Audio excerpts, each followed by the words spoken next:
Barnaby Jones, starring Buddy Ebsen. Also starring Lee Merriweather, with guest stars Bradford Dillman, Robert Hogan, special guest star William Conrad. Tonight's episode, Requiem for a Son.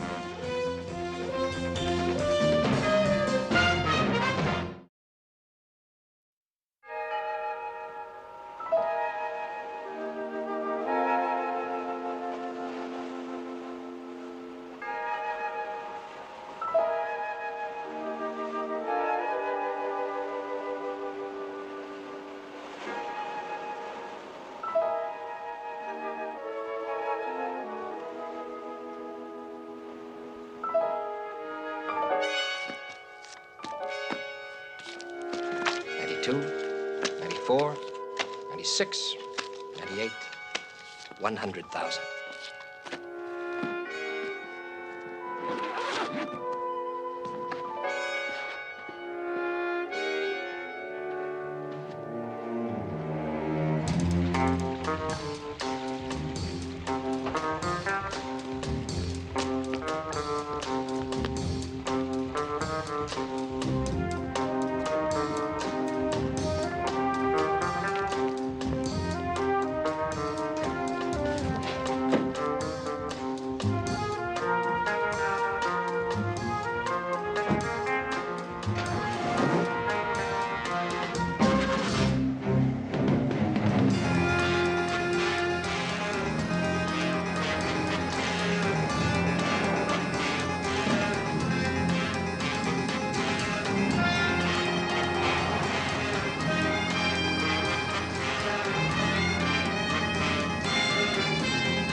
I'm coming.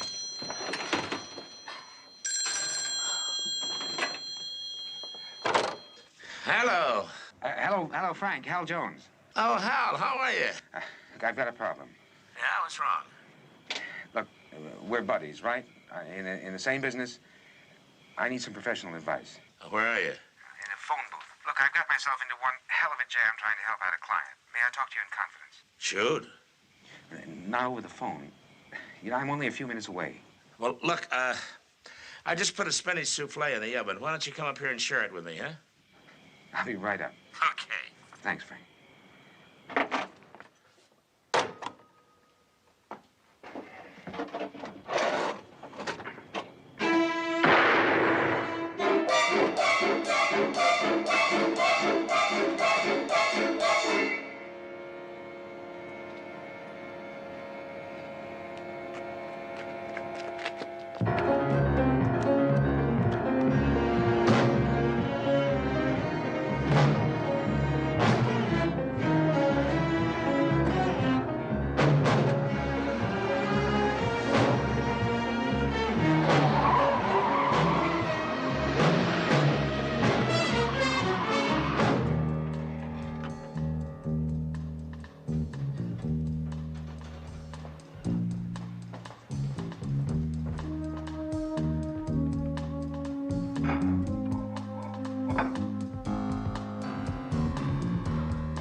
Is that you? Who's this? Well, this is Frank Kennett. Who am I talking to? This is Hal's father, Mr. Cannon. Hal's dead. He was killed last night. Oh, Mr. Jones, give me a minute, will you? Why were you calling?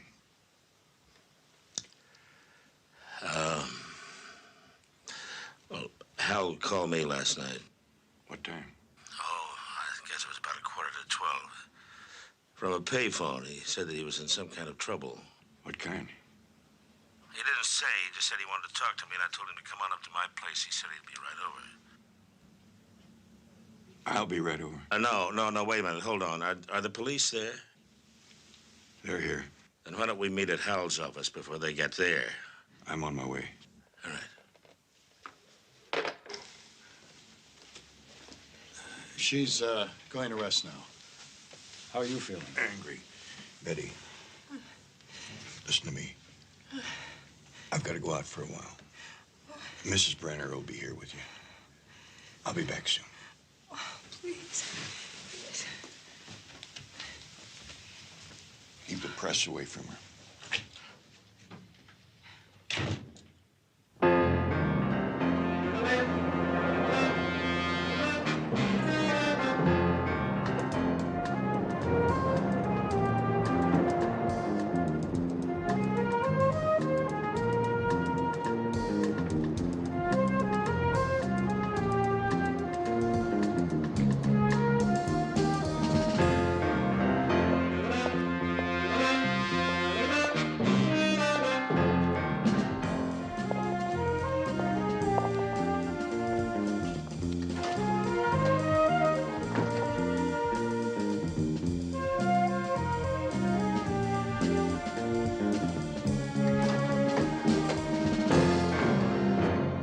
Barnaby Jones. Frank Cannon. I'd like to offer my condolences. Thanks. Hal was a close friend. I don't have to tell you how he valued your friendship. What did he say to you last night? Oh, not much more than what I told you, that he'd gotten himself into trouble trying to help a client. Client? Yeah, and he wanted to talk to me in confidence. Did he say where he was? Just a few minutes away, he said. Griffith Park. He was shot down in the phone booth he was calling you from.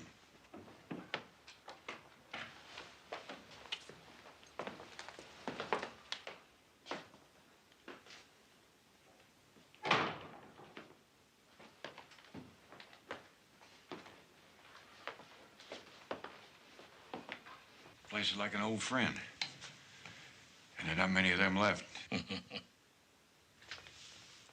4 years ago, when I retired, I calculated I had lived exactly half my life out of this office. Hal used to love this place. He used to come here as a boy, worked his way through USC, used to study here at night. Right in there at my desk, sometimes right in here. Oh, I used to give him some help now and then. Chemistry, clinical psychology, forensic medicine, criminology. Those were my specialties, you know. I know.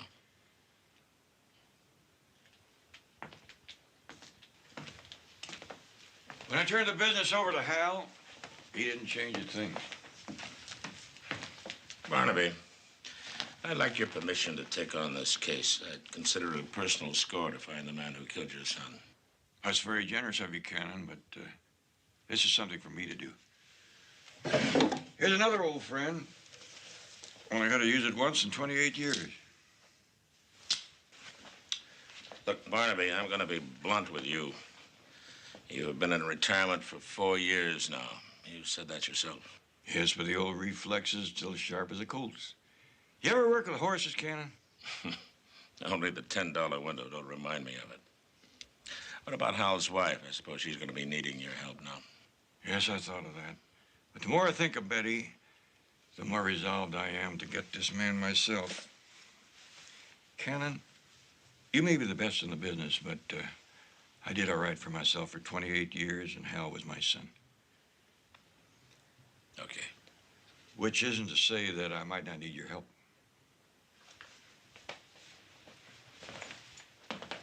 What case was Hal working on, do you know? No, I doubt if we'll find out here. He was as uncomplicated as I was. Carried everything in his head. Evidently, he went to a party night before last Thursday. Somebody by the name of Terry. Terry McCormick. Terry McCormick. That's the lawyer who's running for Congress, huh? Hal did some work for him a couple of years ago on an industrial espionage case. McCormick has kept him on retainer ever since. Ever heard of a girl by the name of Karen Armsby? No, what's this? Yesterday's newspaper. Says there that she worked on McCormick's staff. So, on behalf of my campaign co-workers and myself, I'd like to say that we're deeply gratified to learn that we've moved ahead in the polls. Let me ask a question, Mr. McCormick.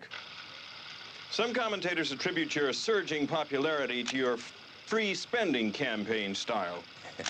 Well, Mr. Russell, let me say this. I have contributed considerable resources of my own to this campaign, but I believe that my exposure has not communicated my personal means to the voters as much as it has my spirit of commitment. I think that should do it, ladies and gentlemen. I thank you very much. See you all in Washington, I hope.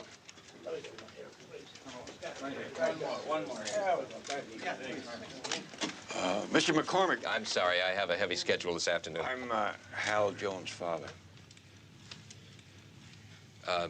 Please, come into my office. I don't want to be disturbed.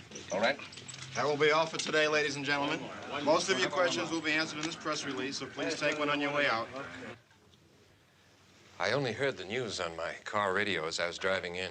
I can't tell you how shocked I was. All of us who knew Hal felt so strongly. Yes, everyone liked him. Almost everyone. I don't want to take too much of your time, Mr. McCormick. Don't you worry about my time, sir. Here, please, come sit down. And tell me if there's anything at all that I can do for you. Yes? Yes, you might be able to help me a great deal. You see, I'm investigating Hal's murder. When was the last time you saw Hal? Well, as a matter of fact, he came to a party at my house in Malibu last Thursday night. Really? Big party? I don't suppose there were more than 25 or 30 people. It started out as a get-together for some of the members of my campaign staff, and it just grew. It's fortunate that my wife and children are in Aspen visiting her parents. Was he alone? Hal? Yes. But you're asking me, was he working for me? Well, the answer is yes again, but I don't understand because it was just campaign security. Were you having problems? No, not at all. I invited Hal simply to meet the other members of my staff. I wonder if it would be possible for me to have a list of the other guests who attended the party? Certainly. I'll have my secretary make out a list for you this afternoon. Well, here's my card, in case you want to get in touch with me for any reason. And thank you very much for your time, Mr. McCormick. Please call me Terry, sir. If you stop calling me sir.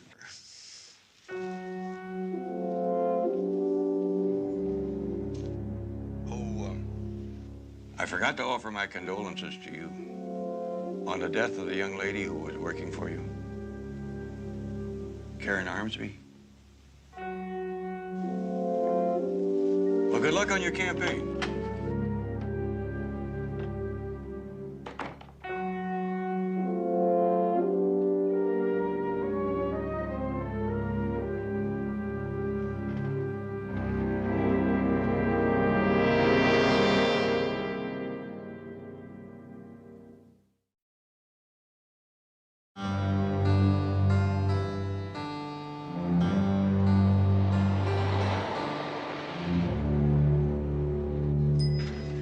I think then we better check at what time we're supposed to be at the station. Would you let me know? Okay, Terry.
How'd you know it was me? You have a rather distinctive silhouette.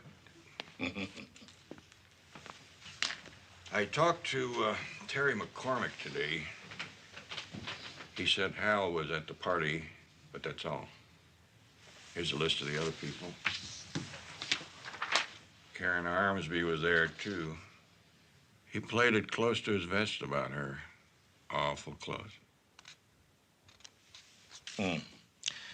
Two people at the same party, both now dead. One murdered, the other suicide. 1 day apart. Can you make a connection? What, do you question the suicide? I question everything. Of course, the medical examiner's report is pretty conclusive. She swallowed a whole bottle of barbiturates. That could kill her in 15 minutes. Yeah, it must have been some lousy party. And a long ride home for her, too. That's what bothers me. Who took her home? Or did she drive herself? I think I'm gonna check her place out. You got anything else? Just the ballistics report on Hal. Slug from a .38.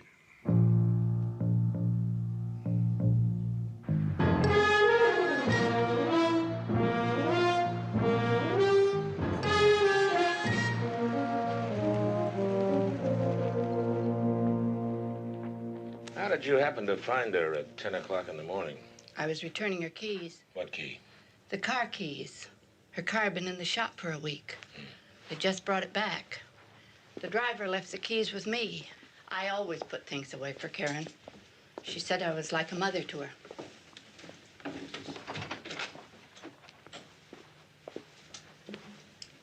And somebody else drove her Thursday night, huh?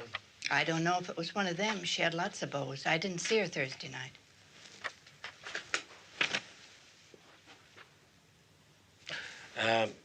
Can I keep these for a little while? Don't know what good they're going to do her now. With all that attention, why do you think she did it?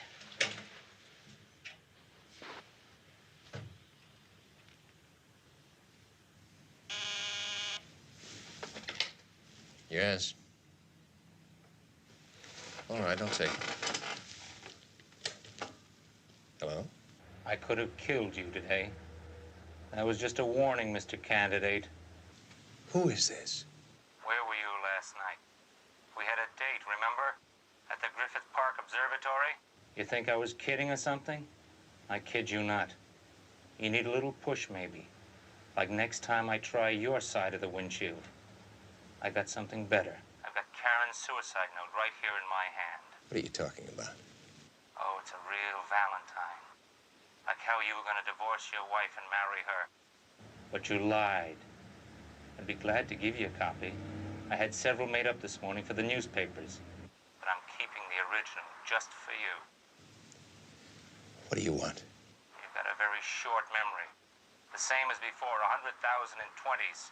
Have the money ready and be at your phone at 11 tonight.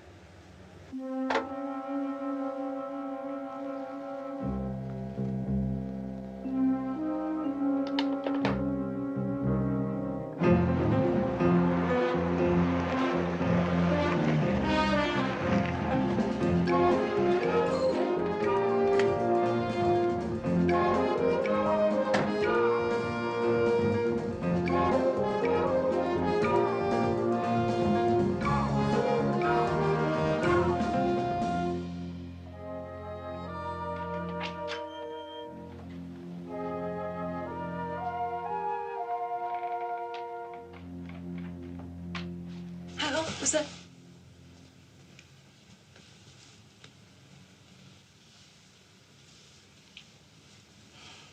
He's not coming back.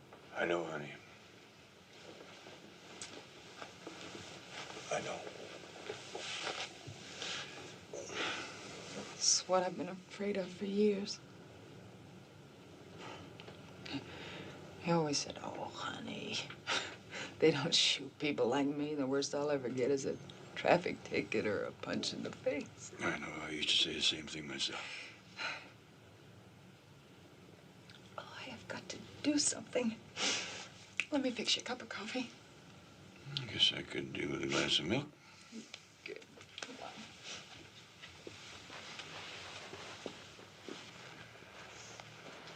Betty, I've been thinking, why don't you come out to the ranch for a few days? Been kind of lonely for me out there. Well, I guess we're both gonna need someone to take care of us. Or someone to take care of. I know. Let me think about it. Well, while you're thinking, I'm going to make you a promise. I promise that I'm going to get the man that killed Hal. The same thing will happen to you. No, he wasn't prepared for it. I am. It makes all the difference. I can't stop you. Hal was the same way.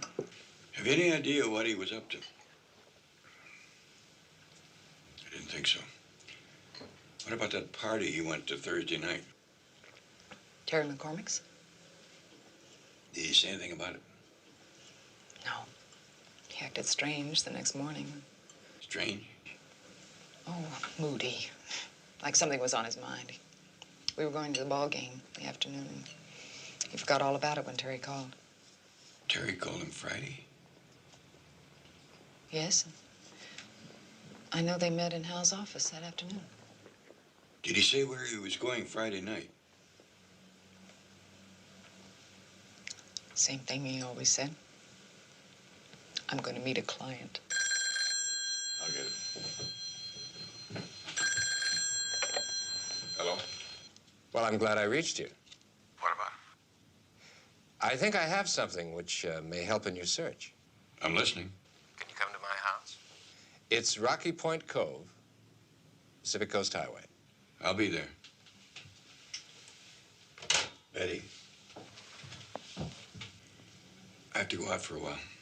Oh, where? I'm going to meet a client.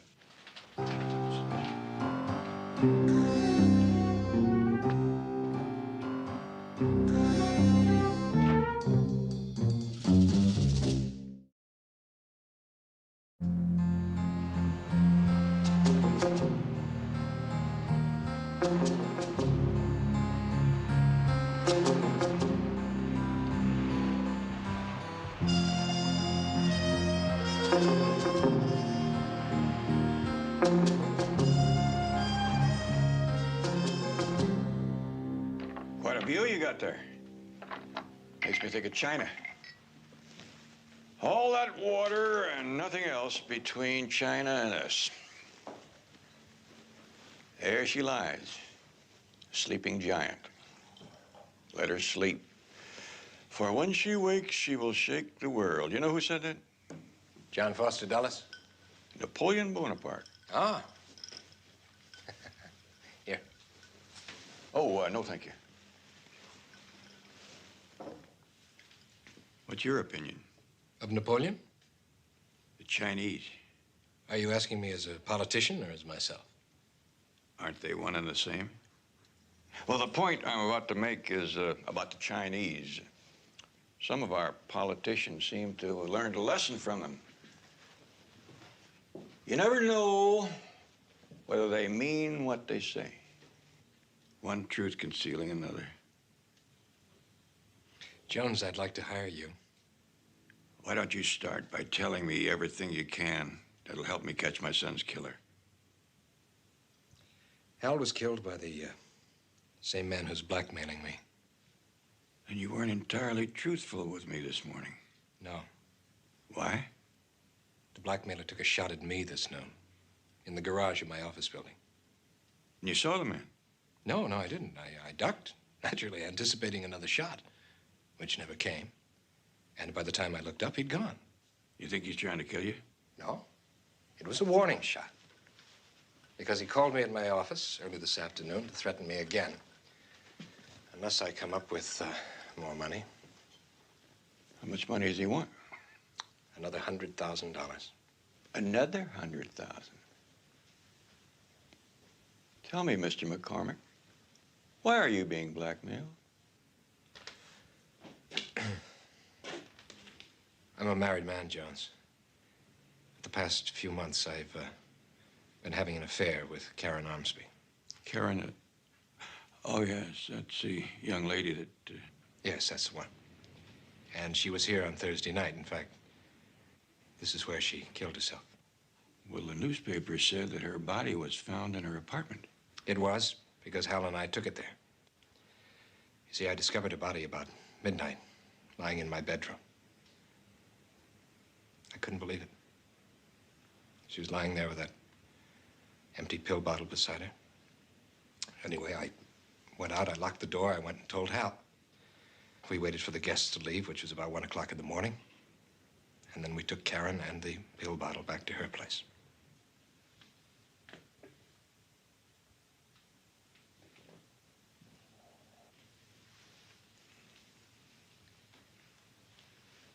Could I, trouble you for a glass of milk?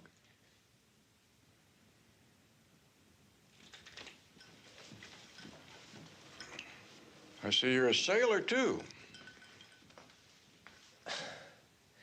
Understand me, Jones. Hal didn't want to do it. In fact, I'm ashamed to say I had to lie to him. I told him that I'd never had an affair with Karen, that she was simply a lovesick political groupie with a history of emotional problems, which is true, and that her suicide in this house would wreck my career, wreck my marriage. It would make it look as if we really had been having an affair and that I'd tried to reject her, which was also true. Anyway, that's why Hal finally decided to help me. Because he trusted me and because he believed in my political future. You mean you brought the girl all the way out here to reject her? No, she came with an actor friend. I'm not sure which. The place was full of Hollywood types that night. Well, wouldn't the person that brought her have stayed to take her home? I don't know. People were coming and going all evening.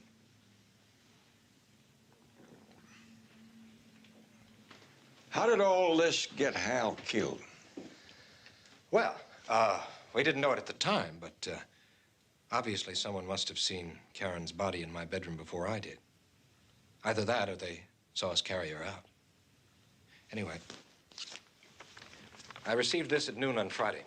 It's a demand for $100,000 to be delivered to the parking lot of the Griffith Park Observatory at midnight. So you hired Hal to go after the blackmailer? No, he was only supposed to deliver the money. But you think he tried to catch the man? Why else would the man have killed him? Where's your car? It's parked in the lower driveway. It lodged in the passenger headrest.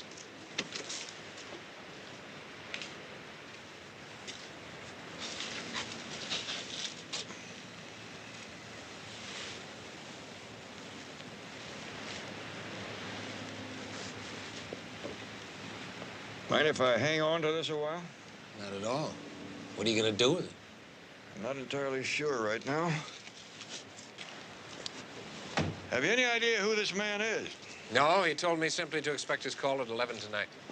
So you want me to do what you think Hal was trying to do? Yes, I want you to catch this man. He's Hal's killer. You said you were out to get him, and neither one of us wants the police to do this job for us. McCormick, I don't want you to think that I approve of your morals. In fact, I wouldn't even vote for you. But if you can help me catch my son's killer, I'll be happy to oblige.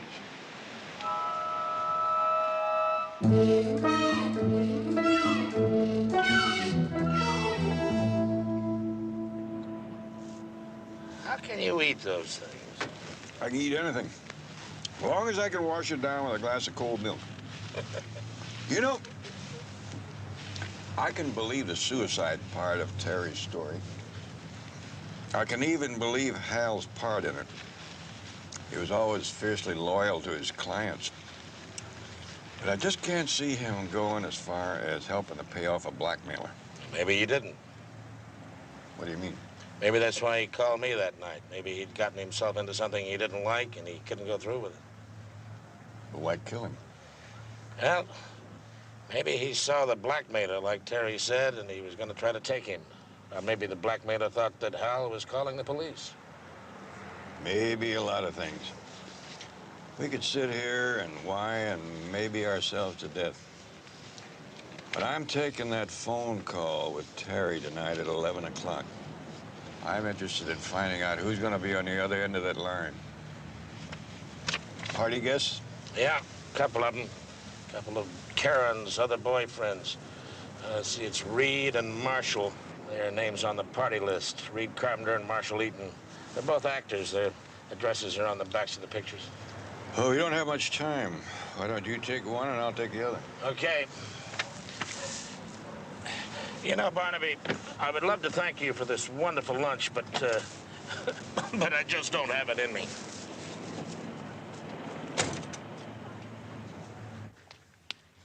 Sure, I was there, but I didn't take Karen. I mean, I took somebody. What about Karen? This is a friend of Hal Jones, Donna. How do you do? What's he asking you about Karen for? Oh, come on. He's talking to everybody who was at McCormick's party.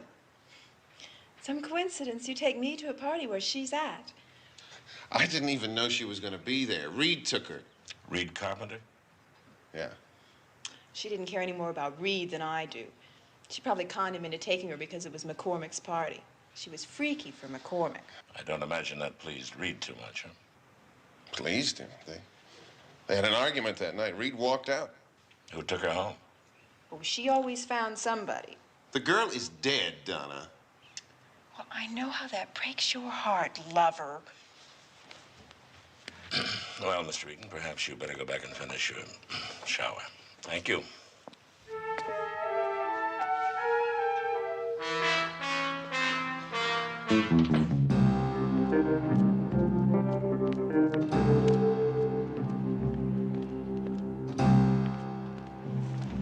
Mr. Carpenter? Yeah? I thought I recognized you. You know I watch your show every week. Well, it's not the greatest part in town, but at least it's a running role. I think you're pretty good. I really do. And I'm tough on those cop shows. You see, I'm sort of one myself. Cop? Private. Mind if I ask you a few questions? About what? Hal Jones. I'm his dad. But he was just... That's what I'm trying to find out about, asking some of the people who saw him last, like that party Thursday night. Oh, McCormick's party. Yeah, I was there. Not for very long, though. You remember seeing Hal? Yeah, I saw him. Remember anything else about him? Well, to tell you the truth, I don't remember much. You see, I didn't stay too long. You left early? The girl I took wanted to stay a little longer. Oh, yes, that's right. Miss Armsby. You must have been terribly shocked. I was. And I wasn't. How do you mean? Well, I knew she was headed for trouble. I just didn't know it happened that fast. You mean you knew she was going to kill herself? Oh, no. Oh, another man. You better believe it. Somebody that was there that night? The host. Oh, yeah, I've heard that rumor myself. Here, have a mint. They're good. Well, say, since you left early, I guess you wouldn't know how she got home. What does my leaving early have to do with Hal Jones? You're absolutely right, Mr. Carpenter. Not a thing.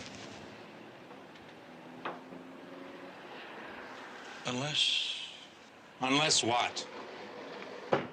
You think there could be a connection? Listen, Dad, why do you keep bugging me with your questions? Because your answers get better and better.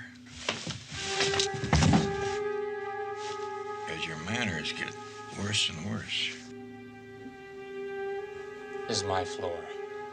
Any more questions? I think you've answered them, Sonny.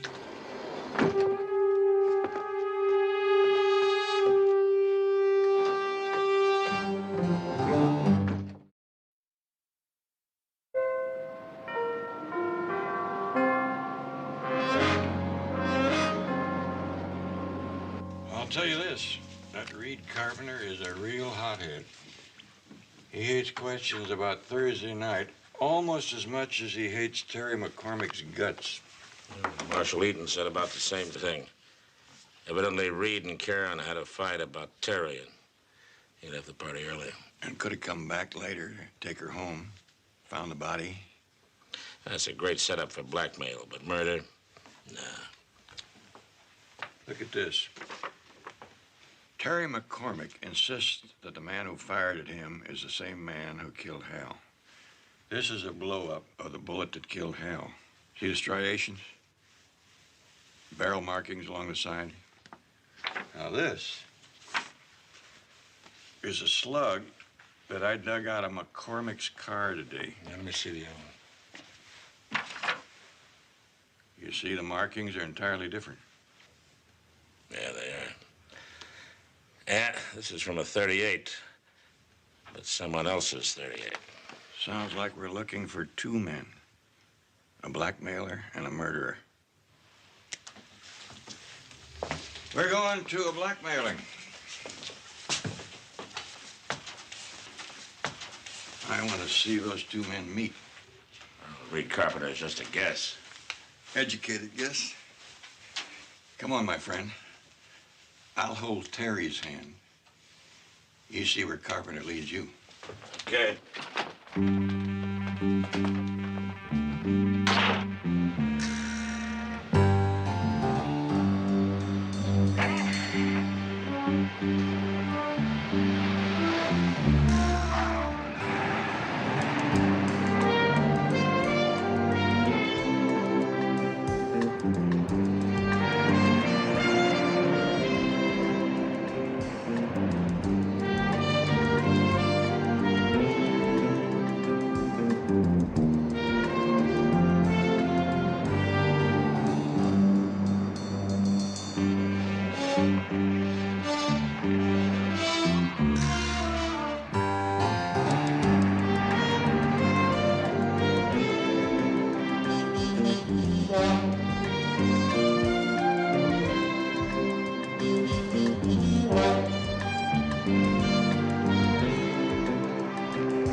Hello?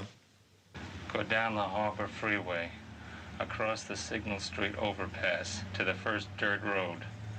Drive down to the tanks at the railroad tracks. Be there at midnight, alone. When you see another car flash its lights, turn off yours. Get out of your car. Leave the bag halfway between the two cars and walk away. Stand with your back turned until you hear a car drive away.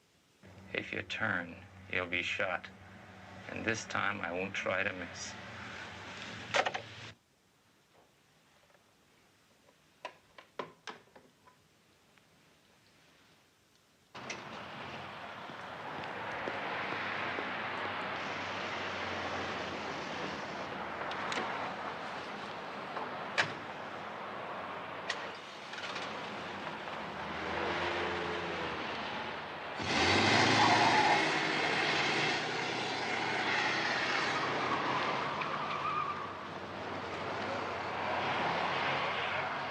Well, it doesn't leave us much time. Where's the money?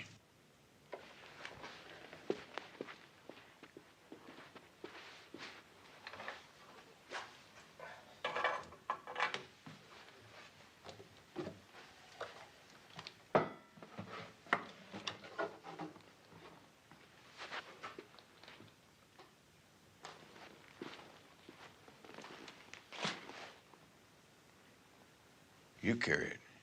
What do you need me for? If we're gonna catch this man tonight, you better be there. If he sees me, he'll know it's a phony setup. And don't worry, you'll have plenty of protection. I'll be in the vicinity.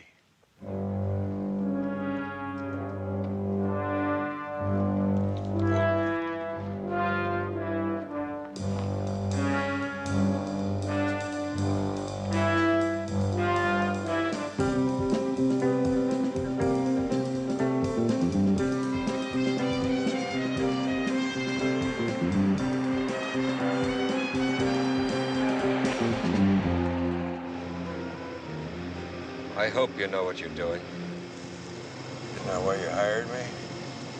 I know exactly what I'm doing. Let me out around the turn up there.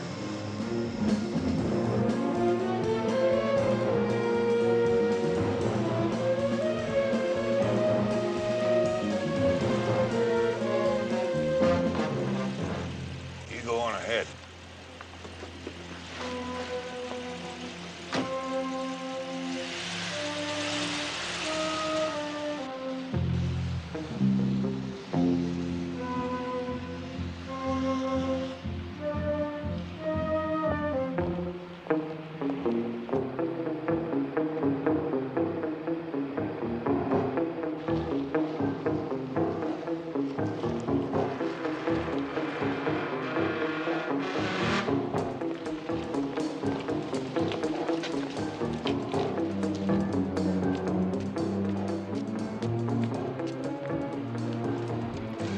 Get down there. No, Frank, this is my war party. Those men are probably both armed. I know.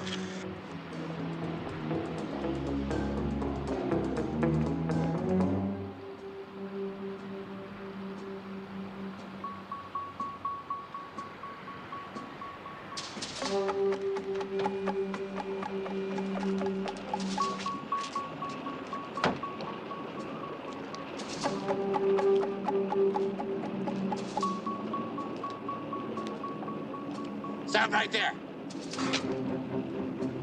Put it down. Get moving and stay in the light.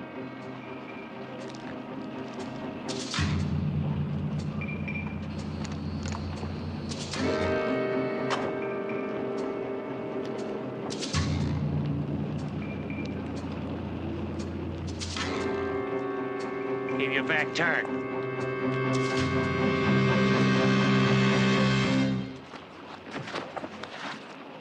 Just don't move.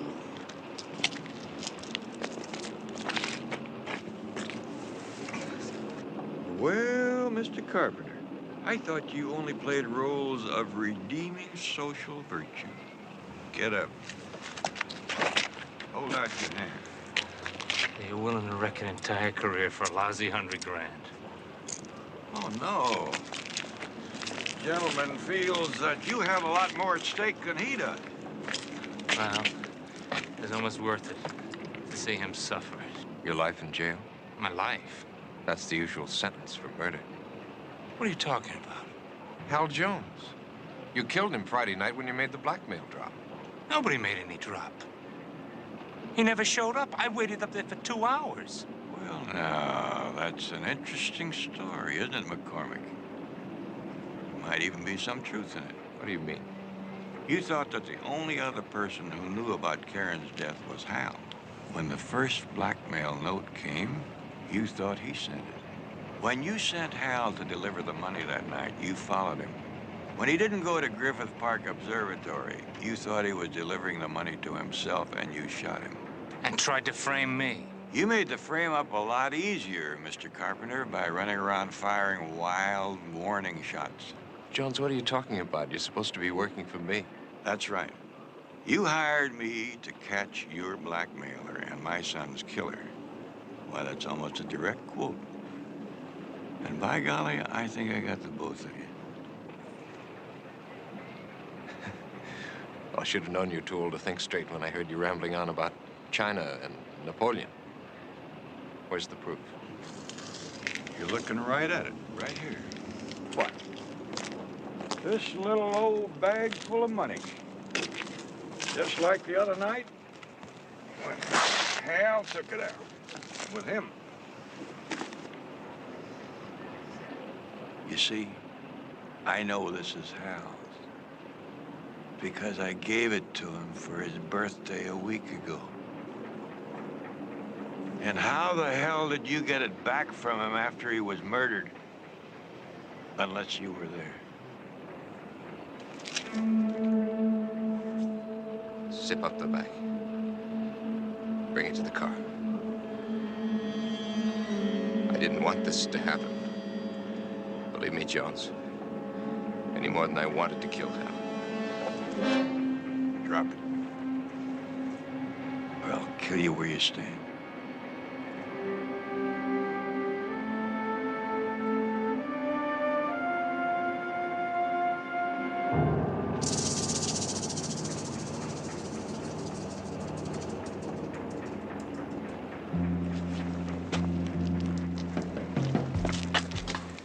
Let it go.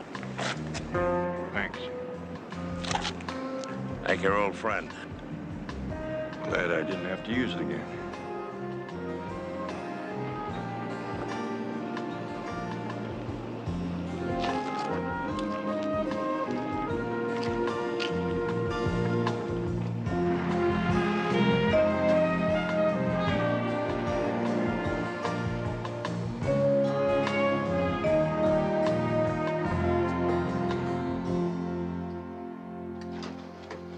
Frank! Barnaby! Glad you could make it. Thank you. How does it feel to be back in harness, an old war horse like you? Well, that's a funny thing. Life was so good. Retirement, perfect health, nice ranch. Yeah? There was something missing. And now you know, huh? My work. And God help me that this is the way I must rediscover it. Through the death of my son. Come on. I used to be pretty good, you know. Pretty good. The best in the business. Oh, wait a minute.